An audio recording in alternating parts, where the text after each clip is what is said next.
भारत माँ का पावन वंदन सुनो वीर सेनानी, दुनिया में है सबसे प्यारा देश हिंदुस्तानी, देश हिंदुस्तानी, देश हिंदुस्तानी। भारत माँ का पावन वंदन सुनो वीर सेनानी, दुनिया में है सबसे प्यारा देश हिंदुस्तानी, देश हिंदुस्तानी, देश हिंदुस्तानी। दोस्तों, हिंदी का एक चमत्कार है। यहाँ पर देखिए, मेरे पास कोई साजो सामान नहीं है। इन्हीं गीतों को हम चाहे तो बहुत साजो सामान के साथ गा सकते हैं, लेकिन आपको कभी फील नहीं होगा कि हारमोनियम चल रहा है कि ढोलक चल रहा है कि नहीं चल रहा है। इससे आपकी ताल जो है, आपकी तालियों की ताल है, वो आप साथ में देंगे तो और आनंद आएगा। सुनिएगा अगली पंक्ति। आओ इस परवारे अपना जीवन और जवानी, आओ इस परवारे अपना जीवन और जवानी, दुनिया में है सबसे प्यारा देश हिंदुस्तानी, देश हिंदुस्तानी, देश हिंदुस्तानी, देश हिंदुस्तानी, देश हिंदुस्तानी। अब सुनिएगा, ये 3 बंद बताता हूं मैं आपको। यहाँ भूगोल के लोग बैठे होंगे, आपको शायद चलता हुआ ज्योग्राफी, पता नहीं मुझे चलता कि नहीं चलता, आपने पढ़ा होगा। ज्योग्राफी के लोग भी बैठे होंगे, वो सुनिएगा कि 3 बंद में मैं आपको पूरे भारत का दर्शन करवाऊंगा। ये दर्शन आध्यात्मिक भी होगा, ये भौतिक भी होगा, ये शारीरिक भी होगा, ये आर्थिक भी होगा, और ये हमारे देश को बनाने वाले शहीदों को लेकर के भी जाएगा। तो ध्यान से इन बंद को सुनिएगा और अनुभव कीजिएगा। देश किसने बनाया? आज राहुल गांधी कहते हैं कि हमारे पुरखों ने बनाया, मोदी जी कहते हैं हमने प्रयास किया, आपने भी अपने अपने प्रयास किए, सबने अपने प्रयास किए देश को बनाने के, लेकिन देश को असल में बनाया किसने?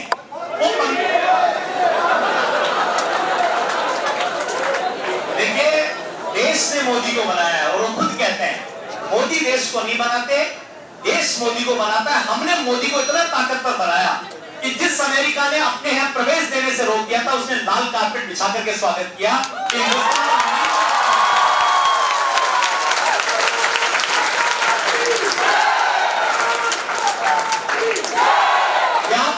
ताकत है, क्योंकि 130 करोड़ का देश अब खड़ा होता है तो पूरी दुनिया दहलती है।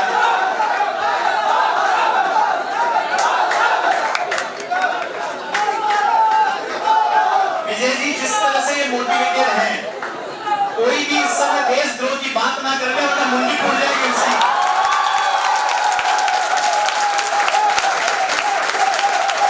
चलिए मैं शुरू करता हूं।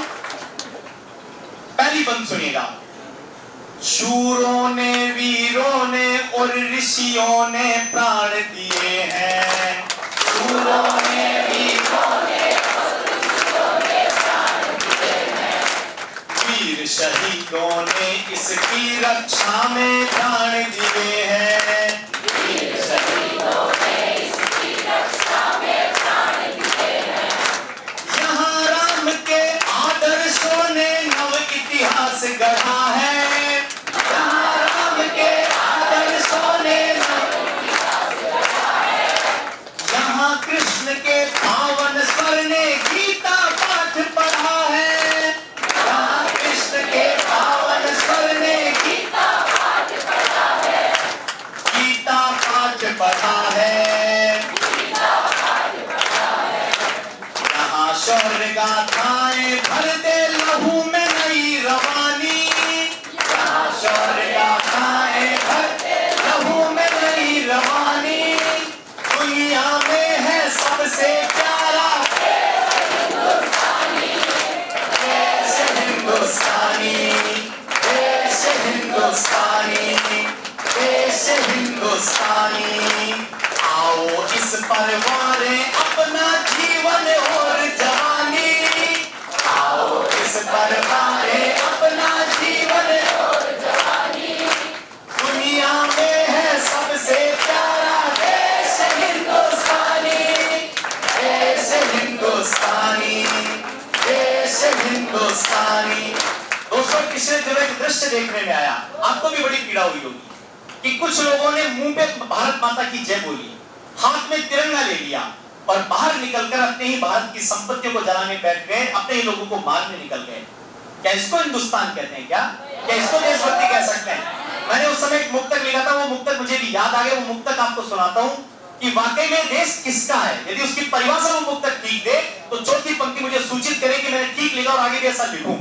सुनिएगा, किसे अब अपना हम माने, पराया किसको अब माने, दिलों में कौन क्या रखता, इसे भगवान ही जाने। चौथी पंक्ति पर बात करिएगा, इसको सुनिए केवल। किसे अब अपना हम माने, पराया किसको अब माने, दिलों में कौन क्या रखता, इसे भगवान ही जाने। यहाँ रहते हैं हिंदू सिख मुस्लिम और ईसाई, हमें शिकायत नहीं कि कौन क्या करता है, लेकिन देश किसका है वो चौथी पंक्ति बताएगी, उस पर आपकी तालियां आएंगी। यहाँ रहते हैं हिंदू सिख मुस्लिम और ईसाई, मगर ये देश उनका है जो अपना देश को माने।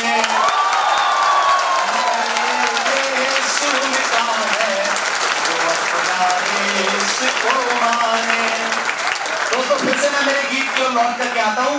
इसलिए देश प्रेम की जब बात करें तो ये भूल मत जाइएगा, इस देश को बनाने में बहुत लोग खपे हैं। इसकी पटरियां उखाड़ देने से, इसकी सड़कें तोड़ देने से, इसकी बसें जला देने से राष्ट्र प्रेम अभिव्यक्त नहीं होता है। राष्ट्र को बनाने में बहुत समय लगता है। हमारा जीवन बहुत छोटा सा होता है, बहुत छोटा सा, पर हमारी कोई औकात नहीं होती कि हम देश को बनाएं। हमारे इस देश में मुझे दुर्भाग्य लगता है, आज इस पे विवाद चल रहा है कि राम का मंदिर बने कि ना बने, उसकी जगह स्कूलें बनाए जाए कि नहीं बनाए। किसने रोका आपको स्कूल बनाने से? किसने रोका कि आप बाकी काम ना करें? लेकिन राम का मंदिर हिंदुस्तान में नहीं बनेगा तो कहां बनेगा? पाकिस्तान में बनाओगे क्या? तो राम कौन थे? राम कोई व्यक्ति नहीं थे, राम विचार थे। इस देश में जीने वाले हिंदू, मुस्लिम, सिख, ईसाई सब उनको मानते हैं, क्योंकि राम का जीवन एक ऐसा जीवन था जिसको आप मानवता का सर्वश्रेष्ठ जीवन मान सकते हैं। सबरी के भी जूते में खाने वाले राम थे। और दोस्तों आपको आश्चर्य होगा, दुनिया के इतिहास के किसी भी संस्कृति को उठाकर देख लीजिए, सभ्यता को उठाकर देख लीजिए, हर किसी ने दूसरे की चीजों पर कब्जा किया है, हर किसी ने दूसरे की चीजों को हथियाया है, लेकिन हमने कभी ऐसा नहीं किया। इवन सबसे पुरातन, आज के यदि 5-7-10 वर्ष पूर्व भगवान राम श्रीलंका गए, लंका में उन्होंने रावण को हराया, लंका को जीत लिया।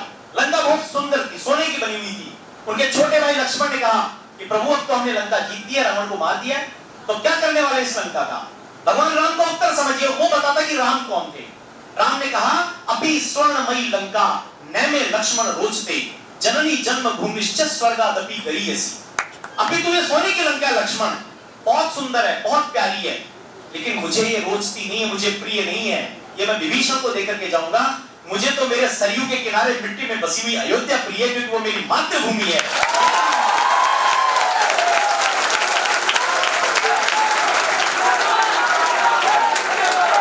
और आप वही राम के मंदिर बनने पर आपत्ति करते हैं। आप सोचिए, दुनिया का सबसे बड़ा व्यक्ति भगवान राम,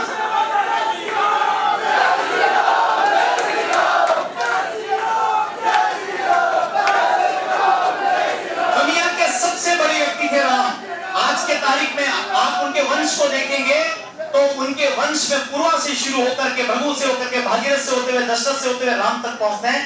एट दैट टाइम आज के मनीष थे, उनकी कोई सीमा नहीं थी पावर की। भगवान राम जब लंका गए तो बीच में कौशल प्रदेश पड़ता है, उनका ननिहाल है। वो चाहते तो अपने ननिहाल से, बाकी राजाओं से सहायता ले सकते थे, लेकिन भगवान राम ने एक भी राजा से सहायता नहीं मांगी। किनको चुना? रीछ वानरों, जिनको आज हम दलित, पिछड़ा, जिनको हम बहुत सारा ऐसा समाज मानते हैं कि जिसका उत्थान नहीं हुआ, भगवान राम ने उस समय उनको उठाया, अपने गले लगाया, और जिस एक सामान्य बानर को, जिसकी प्रजाति का कोई महत्व नहीं होता, उसको अपने दरबार में अपना अनुज बना करके बिठाया। आज उन राम को लेकर के चर्चाएं होती हैं कि वो दलित विरोधी थे। ये आप लोगों की जिम्मेदारी बनती है कि राम की वास्तविक अवधारणा लोगों के सामने रखिए। राम होने का मतलब है मानवता का सर्वोच्च शिखर होना। ऐसे राम के आदर्श यहाँ पर पले, भगवान कृष्ण यहाँ पर पले। पर दोस्तों, आपके आज कई रिश्ते बनेंगे, आप जिस आज हॉल में बैठे हुए हैं, आपके सब लोग ये क्लास फेलो रहे हैं, आज इन्होंने एक पद पा लिया है। हो सकता है कि आप में से कुछ लोग वहां पर पहुंच पाए, नहीं पहुंच पाए, लेकिन कभी भी अपने पद के अहंकार से, अपनी उपलब्धियों के अहंकार से उन मित्रताओं को कभी मत भुलाइएगा जो आपके इस क्लासरूम में बनी है। आपको बताते हुए मुझे सुखद आश्चर्य है, मेरा जो सबसे घनिष्ठ मित्र है वो मेरी 6ठी क्लास में बना था। उसने केवल 8वीं तक पढ़ाई की, उसके बाद में चूंकि वो बहुत आर्थिक रूप से सक्षम नहीं था, आज वो मोटर बॉडी का कारखाना करता है, मोटर बॉडी बनाता है। मैं जब उससे मिलने जाता हूँ, उसके बच्चों से मिलता हूँ, और वो जब आकर के गले लगता है तो मुझे दुनिया के किसी बेहतरीन 5 सितारा होटल में मिले हुए व्यक्ति से कोई आनंद महसूस नहीं होता जो उससे गले मिलकर होता है, क्योंकि वो मेरी वो मित्रता है जो उससे नहीं। इसलिए यदि आपको मित्रता का चरमोत्कर्ष देखना है तो भगवान कृष्ण को देखिए। सुदामा की एक आंसू पर अपने 3 लोक का दरबार उसको लुटा दिया। मित्रता यदि हो तो वाकई में ऐसी होनी चाहिए। इसलिए भारत को समझिए, भारत के बनिए, भारत को बनाइए। और आप देखेंगे जब आप भारत बनाने निकलते हैं तो आप स्वयं बनते चले जाते हैं, आपको पता भी नहीं होता कि आप कैसे श्रेष्ठ इंसान बनते जाएंगे। वहां से ये गीत निकला, वहां से मैंने इसको लिखने का प्रयास किया है। मैं फिर से गीत की ओर लौट करके आता हूं। हालांकि सर ने कहा था कि आपकी समय की सीमा नहीं है, और देखिए हमारा काम बोलना है। मैं 2.5 3 घंटे की शो करता हूं, उससे मेरे लिए तो 3 घंटे बोलना कोई बात नहीं होगी। आप जरूर थक जाओगे, यदि नहीं थके हो तो मुझे एक बार पहले से बता दीजिए आप नहीं थके। चलिए मैं गीत को लौट करके आता हूं। आओ इस परवारे अपना जीवन और जवानी, आओ इस परवारे अपना जीवन और जवानी, दुनिया में है सबसे प्यारा देश हिंदुस्तानी, देश हिंदुस्तानी, देश हिंदुस्तानी, देश हिंदुस्तानी। भारत की भौगोलिक स्थिति बता रहा हूं। उत्तर में यूं खड़ा हिमालय मानो इसका प्रहरी, उत्तर में यूं खड़ा हिमालय मानो इसका प्रहरी, गंगा की पावन धारा में बजती स्वर की लहरी, गंगा की पावन धारा